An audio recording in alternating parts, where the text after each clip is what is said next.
Hello students, welcome to VPS biology. और अध्याय 1 जो कि जीव जगत है, इस अध्याय में आज हम बात करेंगे वर्गीय पदानुक्रम की, यानी कि टैक्सोनॉमिक हायरार्ची की। तो टैक्सोनॉमिक हायरार्ची के अंतर्गत कौन कौन सी टैक्सोनॉमिक कैटेगरीज आती हैं, इनको हम आरोही क्रम में पढ़ेंगे।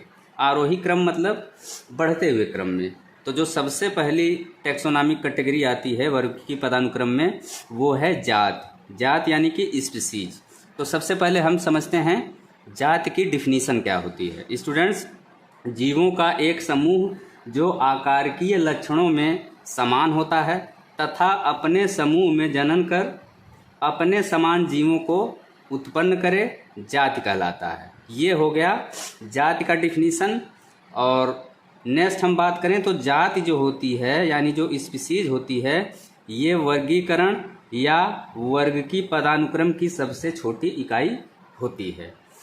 उदाहरण के लिए नाइग्रम और मेलांजीना। नाइग्रम और मेलांजीना वंश सोलेनम की 2 जातियां हैं, यानी जीनस सोलेनम की 2 जातियां हैं। तो ये हो गया जात यानी स्पीसीज। नेक्स्ट टैक्सोनॉमिक कैटेगरी कौन सी है? नेक्स्ट वर्ग की संवर्ग है वंश, यानी नेक्स्ट टैक्सोनॉमिक कैटेगरी है वंश या जीनस। तो वंश क्या होता है? वंश जो होता है ये संबंधित जातियों का एक वर्ग है जिसमें जातियों के गुण अन्य वंश में स्थित जातियों की तुलना में अधिक समान होते हैं। तो ये हो गया वंश। अब हम इसके उदाहरण की बात करेंगे। इसके एग्जाम्पल की बात करें तो शेर यानी लायन, तेंदुआ यानी लियोपार्ड, बाघ यानी टाइगर, सभी जातियां जो हैं, ये सभी जातियां जो हैं वंश पैंथेरा की हैं, यानी जीनस पैंथेरा की हैं। जबकि बिल्लियां जो होती हैं, यानी जो कैट्स होती हैं, ये वंश ये वंश फेलिस के अंतर्गत आती हैं। कौन? कैट्स। तो यहाँ पे शेर, तेंदुआ, बाघ, इन सभी का लक्षण एक जैसा है, यानी इन सभी जातियों का लक्षण एक जैसा है, तो इसीलिए इनको एक वंश पैंथेरा में रखा गया है। जबकि बिल्ली भी देखने में इनके समान ही होती है, लेकिन बिल्ली का लक्षण इनसे थोड़ा भिन्न है, तो इसीलिए बिल्लियों को हम वंश फेलिस में रखते हैं। तो ये हो गया वंश यानी जीनस। अब हम नेक्स्ट टैक्सोनॉमिक कैटेगरी की बात करेंगे जो कि है कुल। कुल यानी कि फैमिली। कुल यानी कि फैमिली।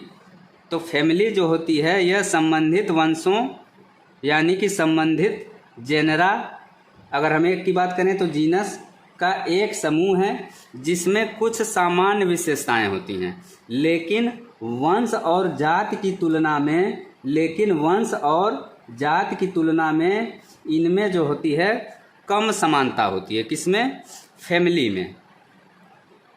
नेक्स्ट हम बात करें तो पादप जो होता है, पादप कुल के वर्गीकरण का आधार जो होता है वो पौधों के कायिक यानी वेजिटेटिव तथा जनन यानी कि रिप्रोडक्शन पर आधारित गुण है। यानी जो पादप कुल का वर्गीकरण हम करते हैं वो किस पे आधारित होता है? वो पादप यानी पौधों के कायिक यानी कि वेजिटेटिव प्रॉपर्टीज और इसके साथ ही रिप्रोडक्टिव प्रॉपर्टीज यानी कि जनन से संबंधित गुणों पर आधारित होती है।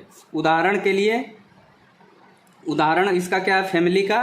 फैमिली के अगर हम उदाहरण की बात करें तो पौधों में कुल सोलेनेसी यानी जो फैमिली सोलेनेसी होती है उसमें ये तीनों वंश कौन कौन से? सोलेनम, पिटूनिया, धतूरा, ये सभी किस में आते हैं?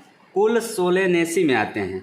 तो इसीलिए ये जो हैं एक ही फैमिली के सदस्य हैं। इसी तरह से अगर हम जंतुओं की बात करें तो जंतुओं में जो कुल फेलिडी होता है, यानी जो फैमिली फेलिडी होती है, उदाहरण के लिए 2 वंश, जैसे कि 2 वंश यानी 2 जेनरा, जैसे कि जीनस पैंथेरा और जीनस फेलिस, ये दोनों जो हैं फैमिली फेलिडी के अंतर्गत आते हैं। तो इसीलिए वंश पैंथेरा तथा वंश फेलिस एक ही फैमिली के सदस्य हैं।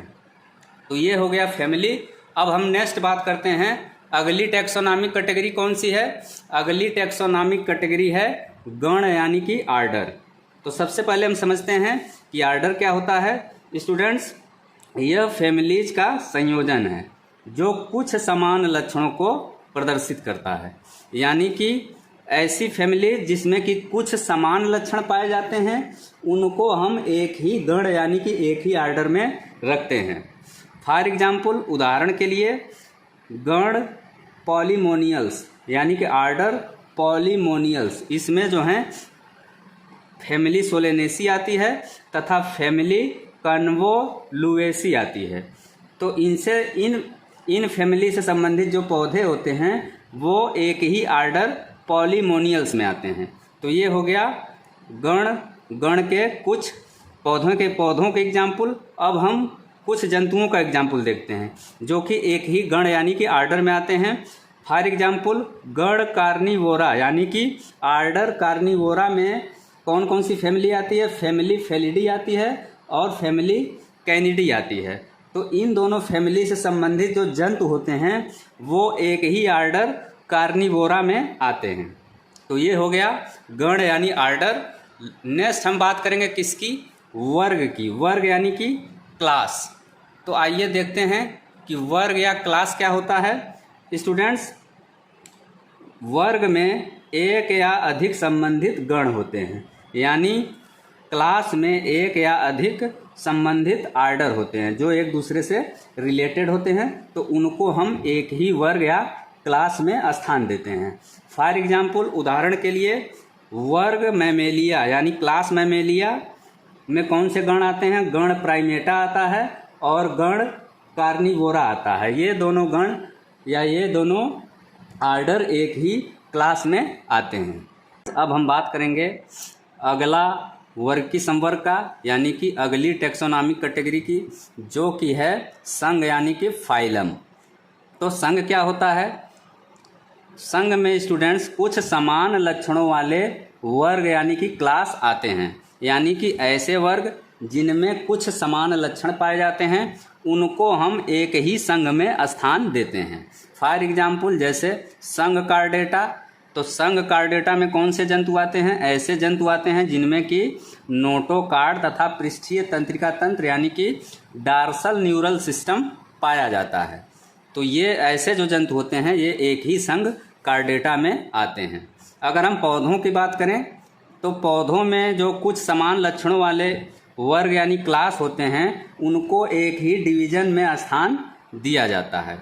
फॉर एग्जाम्पल, उदाहरण के लिए जैसे डिवीजन एंजियोस्पर्मी में गेहूं, प्याज आदि जैसे पौधे आते हैं।